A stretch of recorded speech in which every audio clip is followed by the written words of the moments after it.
안녕하세요. HLB가 2월 25일부터 굉장히 다이나믹한 날이었는데요. 25일에 공시가 나왔던 것은 주식담보대출 상환 플러스 특별관계자 장내 매도였습니다. 진양구 회장의 배우자가 매도를 해서 주식담보대출을 상환하겠다라는 공시가 나왔던 건데요. HLB 투자자들에게는 가장 충격적인 날 중에 하나가 아니었을까 그런 생각이 듭니다. 곧장 공지사항으로 주주 여러분께 알려드립니다라고 하고 진양구 회장이 공지사항을 올렸는데요. 매도의 불가피성에 대해서 설명하고 향후 계획으로 일부 담보대출이 남아있으나 이 또한 조속히 상환해갈 계획입니다. 그리고 신약이 성공하기까지 저와 배우자의 추가 주식 매도는 없을 것입니다 라고 했습니다. 이 두 가지를 연결해서 본다면은 이 담보대출이 있겠지만은 이 부분에 대해서 매도해서 갚지는 않을 것이다. 뭐 어딘가에서 현금을 조달해서 막는다던가 아니면은 뭐 연장을 하던가 그런 여러 가지 방법들. 그러니까 적어도 주식을 매도해서 상환하진 않겠다라고 밝혔죠. 그리고 실제로 이날에 공지사항이 올라왔던 것처럼 대출담보계약이 하이투자증권, 유한타, 하나금융투자, DB금융투자, 이베스트증권에 있었는데 전부 다 상환이 되었습니다. 영어로 다 되어버렸고 주식담보대출 상환이라고 이렇게 적혀있는 걸 볼 수 있겠습니다. 전부 다 상환을 해버렸고요. 남아있는 것이 바로 광주은행, 메리츠종금증권, 한국투자증권이 남아있었는데 이 부분에 대해서는 25일 했던 것처럼 주식을 매도해서 상환하는 것이 아니라 다른 방법으로 처리를 하겠다 이렇게 밝혔던 것입니다. 그리고서 3월 3일에 공시가 나왔는데요. 자, 공시를 보면은 주식담보대출 연장이라는 공시가 나오게 됩니다. 그래서 보유 주식 등에 관한 계약에 들어가 보면은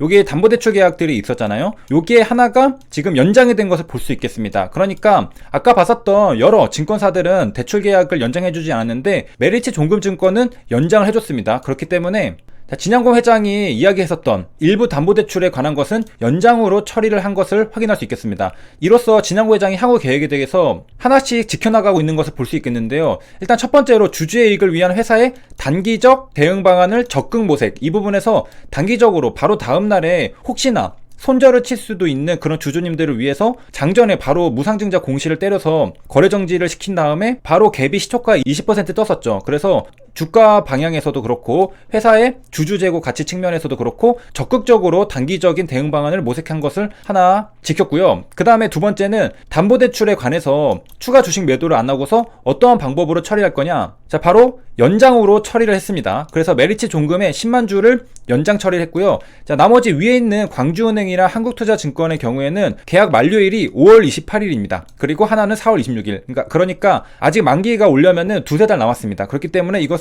추후에 해결할 수 있는 문제인 거고요. 자 아마도 이제 두세 달 정도 뒤가 되면은 좀 더 쉽게 연장이 될 수 있지 않을까. 왜냐하면은 다른 증권사들에서 연장이 어렵다고 한 이유가 주가 변동성이 커져서 어렵다라고 했거든요. 그렇기 때문에 두세 달 뒤면은 어느 정도 안정이 되어서 담보대출 연장에 큰 무리가 없지 않을까 그렇게 생각을 해볼 수가 있겠습니다. 이렇게 보면은 이제 향후 계획에 대한 것들을 이제 하나씩 지켜나가고 있는데 남은 것들을 보면은 뭐 NDA 준비도 있고 로열티 수령, 이것은 또 공시가 나왔죠. 공지사항을 올리기 전에 먼저 나왔습니다. 여기 보면은 로열티 수입 인식으로 매출 증가 공시가 나왔던 것을 확인할 수 있겠습니다.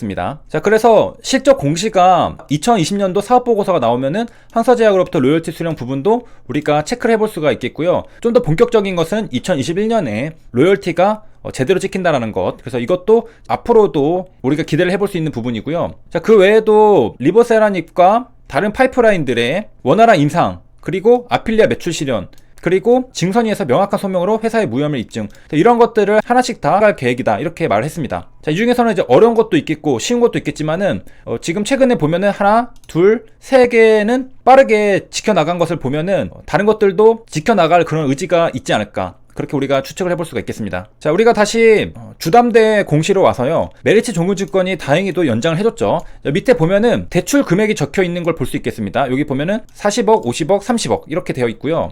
여기 오른쪽에 보면은 이자율도 있습니다. 3.31%, 그 대략 4%에 가까운 이자율로 빌린 것을 볼 수 있고 담보 유지 비율이 있습니다. 우리가 HLB랑은 지금은 이제 관계가 없지만은 보통 주담대 상환을 못할 때 뭐 반대매매 나간다, 그리고 주가가 하락했을 때 최대 주주 반대매매 나가는 거 아니냐, 이런 우려들 있잖아요. 담보 유지 비율이랑 같이 생각을 하면 되겠습니다. 그래서 HLB는 지금 관계는 없고요. 우리가 공부하자는 차원에서 여기 담보 유지 비율이 300%, 150%, 이렇게 200% 이렇게 있는 걸 볼 수가 있겠는데요. 이게 뭐냐? 담보 유지 비율은 대출금 대비 증권계좌 가치의 비율을 의미합니다. 무슨 말이냐? 대출금 중에 내 전체 자산 가치를 말하는 겁니다. 내가 증권사로부터 1,000만 원을 빌렸어요. 대출을 받았다는 거죠. 그래서 담보 유지 비율이 140%다. 이게 무슨 말이냐면은 내가 1,000만 원을 대출을 받았는데 내가 가지고 있는 증권계좌 가치가 1,400만 원 이상은 되어야 한다라는 겁니다. 뭐 예수금, 주식 이런 것들 다 합쳐서 내가 1,400만 원까지는 유지를 해줘야, 그래야지 반대 매매를 안 당한다는 건데요. 담보 유지 비율은 다른 말로 로스컷 비율이라고도 합니다. 왜냐면은 이 140%가 깨지는 순간 로스컷을 당하기 때문인 거죠. 일명 반대 매매입니다. 그래서 내가 증권사로부터 1000만 원을 빌렸다면은 내 증권 계좌에 1400만 원 이상이 있어야 되거든요. 담보 유지 비율이 140%인데 내가 만약에 1300만 원이 됐다. 그러면은 이제 반대 매매를 당하게 됩니다. 이 로스컷 이하로 계좌 가치가 떨어지게 되면은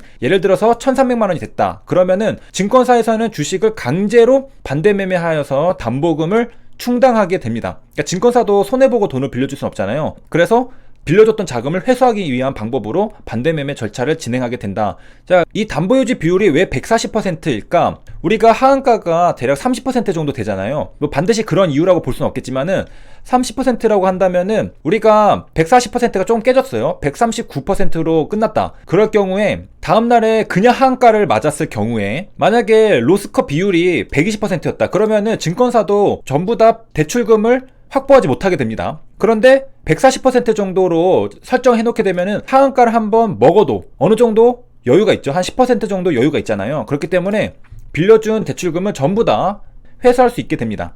그러니까 하한가 한 번 정도는 버틸 수 있는 그런 담보유지 비율이다, 이렇게 보면 되겠고, 자, 일반적으로 이제 신용거래 담보유지 비율이 있고 주식담보대출 담보유지 비율이 있는데, 자, 진양고 회장 같은 경우에는 주담대잖아요. 주담대는 대출을 그렇게 많이 해주지 않습니다. 1배 미만 비율로 증권사로부터 이제 대출을 받는 건데요. 자, 다시 가서 보기로 하고, 신용거래 담보유지 비율, 일반적으로 A등급 주식의 신용거래 담보유지 비율은 140%, 우리가 일반적으로 보는 게 140%잖아요 그런데 이제 낮은 등급은 180%까지도 나올 수가 있다. 하한가를 두 번 맞을 수도 있는 거잖아요. 굉장히 위험한 주식이다 싶을 때는 날개없이 추락할 수도 있기 때문에 180%까지 안전하게 담보유지 비율을 설정하는 것을 알 수 있겠고요.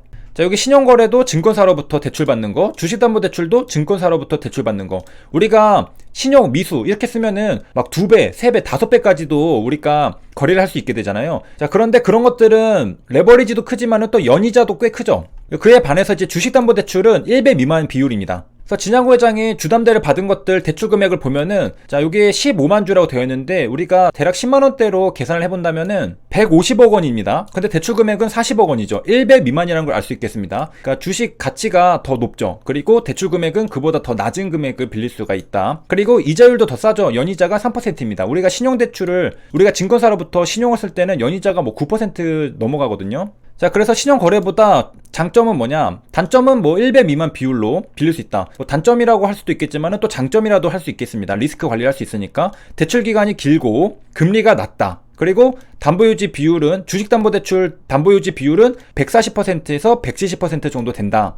자, 진양호 회장은 150%에서 300%까지 이렇게 되어 있는 것을 볼 수가 있겠습니다. 다음 시간에는 반대매매 나가는 경우에 대해서 한번 공부를 해보도록 하고요. 이번 시간에는 진양호 회장이 남은 주담대 어떻게 처리할까 했는데 주식담보대출 연장을 받았습니다. 자, 이렇게 해서 여기까지 시청해주셔서 감사합니다.